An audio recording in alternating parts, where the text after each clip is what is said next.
Hello everyone, AmyR's here with Prairie Paper and Ink, and I have another Valentine card video to share with you guys. And this time, again, a bit more traditional. So I'm using the Simon Says stamp. This is the Susie's Watercolor Love Notes. And they're about 3 inches by 4 inches. So I decided to use 2 of them on my card. I'm going to use one on the outside and one on the inside. And I have my little Epicurean cutting board here. My previous video I was talking about how I didn't use it because it's basically the smallest one that you can get. I link to it in the supplies. For those that aren't aware, this is great for watercoloring because it's also heat resistant, so you can heat set whatever you're coloring on. It's not going to warp the board, anything like that. My only drawback is I have the little baby one. So I can only usually do one thing at a time with it. I'd like the bigger one, but they're just harder to get in Canada. So anywho, I taped down these 2 little panels to the cutting board with Scotch painter's tape. And then I grabbed my Molotow marker that I had filled with masking fluid. I did a separate video on that, what was it, a couple months ago now? I do get a lot of questions about this too, like if I still like it, does it still work? Has it gummed up? It still works fine. I think if you were to fill it and hardly ever use it like at all, over time, the masking fluid does kind of settle. It can thicken, that sort of thing. I use mine frequently enough that I haven't had a problem. And when I say frequently, I'm like infrequently. I don't like watercolor every day. I don't use this Molotow marker every day, but I use it and I check on it every once in a while just to see. The tip gets a little bit gummed up, but I just pull off those little pieces and it's good to go. So I'm loving it. I was able to mask off all the hearts, the letters, everything with it. And because it applies so thinly, it dries super, super quickly.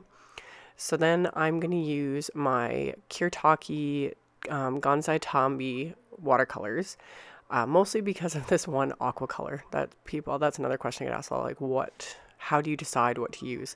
One, I wanted to watercolor, and 2, this one had a specific aqua color that was perfect. Obviously you can mix your own if you have other types of watercolors, it's not that difficult, but obviously this is a gorgeous color. So this is what I chose to use. And then I've got this plastic palette. So I took some white and some black and mixed it up really well to create a gray as well. And then set that aside because I was going to do one of the backgrounds gray, but then I decided to do them both with this aqua color. And I've sped this up really quickly because, again, this would be a really long video otherwise. And I don't really do anything too, mind-blowing when it comes to watercolor. I pretty much just put the color on. I get the area wet first with just clean water. And then with the aqua color, I'm just picking it up straight from the little pan here. And yes, I took the pans out of the actual palette. They come out perfectly. You can pop them out so you can have just a few, especially if you're like me and have the biggest palette that takes up quite a bit of space. So I'm able to pop them out, and on the bottoms of them, it has the numbers and everything too. So in case you're worried about, it's like some of the reds and some of the certain colors that look very similar in the pan.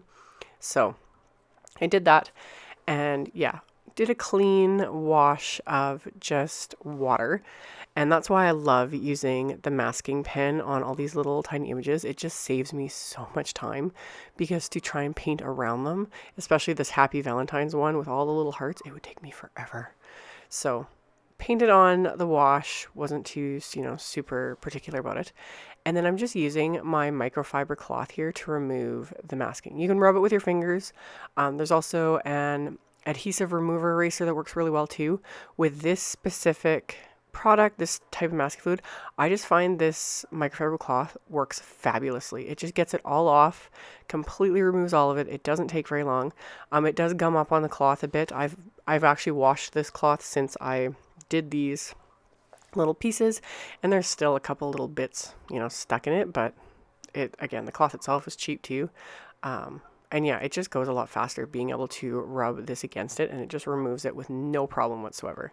So you just need to make sure what the watercoloring you did while the masking fluid was on is completely dry. If it's still wet, it'll be grasping at the fibers, and then you're going to start tearing things. So always make sure everything is super dry before you remove the masking fluid. So did that, and then now I'm going to use that gray that I had mixed up for all the lettering.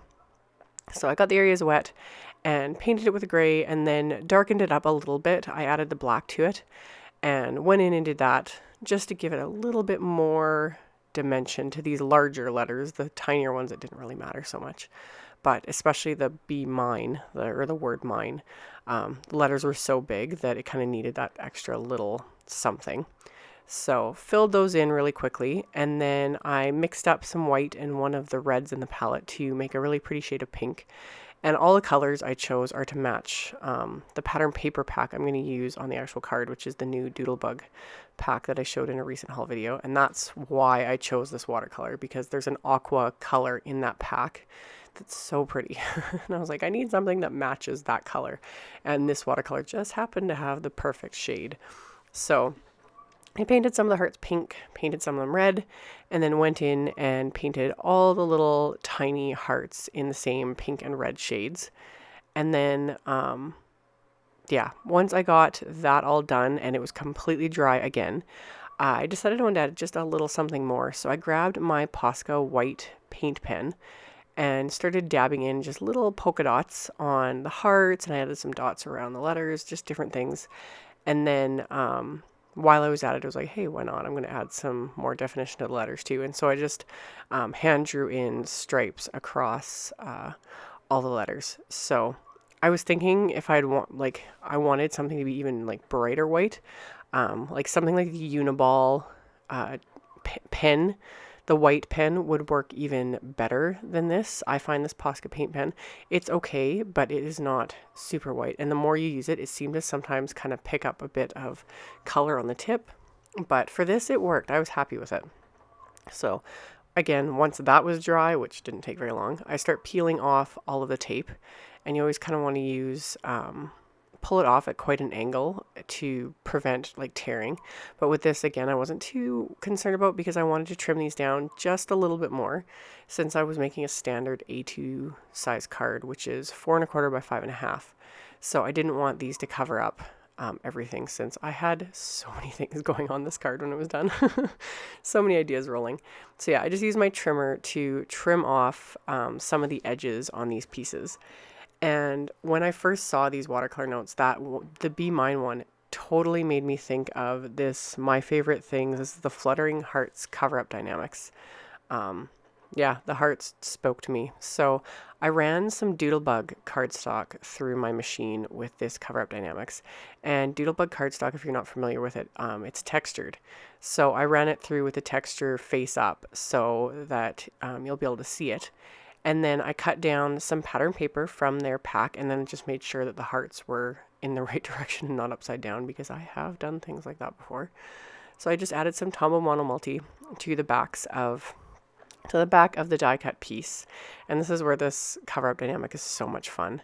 It doesn't cut the hearts completely. It just cuts each side so that you can choose whether or not to leave it as is or to pull them up like I'm doing here. And I didn't do it to all of them. I just did it to random ones.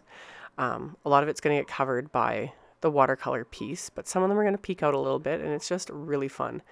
And then to emphasize the pattern paper just a little bit more, I have this Lisa Johnson All My Love dynamic set, which is also from MFT. And I had a scrap of this heart pattern paper left over from cutting the piece for the card front. So I just die cut some more hearts and again applied those sort of randomly around the edge hearts, because in the middle, no one's going to see that. And then I matted my watercolor piece with some pink Doodlebug cardstock. And just again, to kind of bring in the pink that I'd used on the hearts and everything else. Because yeah, I was inspired by the pattern paper pack and then realized I didn't actually end up using any of the papers that had the pink specifically or the aqua in it. But that's what was inspiring, the color scheme. So applied those hearts, and then I grabbed some polka dot AmyR's ribbon that's been sitting on my desk now for a couple weeks, and slipped it under the little parts of the hearts there that were popped up, and then just taped that down to the back of this cardstock panel. And once I got that taped down, I cut a second piece to wrap or to pull through the ribbon and tie in a bow. I just thought the polka dots kind of went well with the polka dots on the hearts that I had drawn in. So it just kind of all tied it all together. Plus this ribbon being a little bit sheer, it wasn't too bulky because this card is busy. So yeah, pulled the ribbon through, tied it in a bow, and then I decided to adhere the watercolor piece with some foam tape just to keep it up off the die cut there a little bit more so that those hearts aren't like mushed right flat. So got that adhered, and then I die cut a piece of aqua cardstock that's also from the Doodlebug pack because it matches. That's how I was able to bring in that little bit of aqua.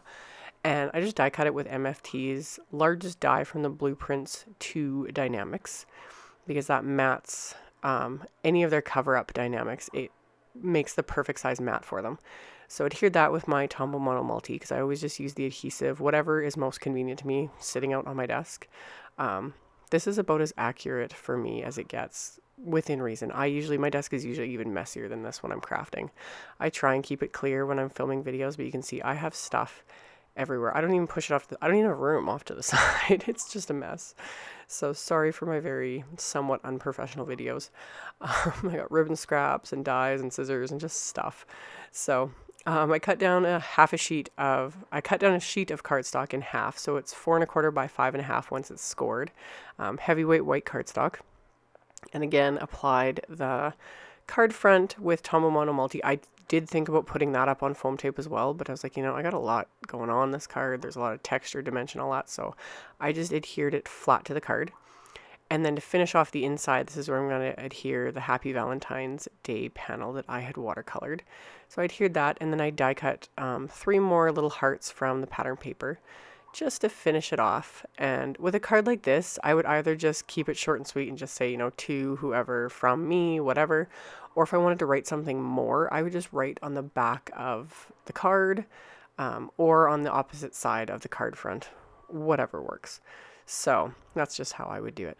And yeah, that's it for today. If you're interested in any of the supplies I used, my blog, anything like that, all those links will be in the description box directly below the video, so you can check that out there if you are interested in any of it.